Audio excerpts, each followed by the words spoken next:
Let's review putting the bedside commode over the toilet. When you go to do that, you're going to lift both the toilet lid and the toilet seat.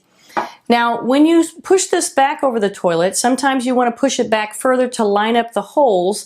If you need to do that and you don't have the room, this bar here can be removed. This is to kind of protect you when you're using it as a bedside commode, but here you'll have the toilet back for back support. So this bar can be removed to get it moved back further over the toilet.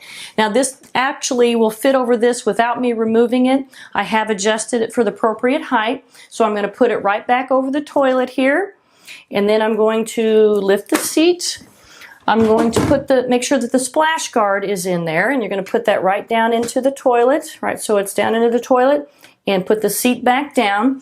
As a caregiver, giving someone verbal cues on how to use a bedside commode frame over the toilet, if they come into the bathroom, whether they're on a walker or not, they're going to back up to the toilet until they feel that at the back of their legs. You're going to ask them to reach back one hand at a time to the bedside commode frame and assist in lowering themselves down onto it.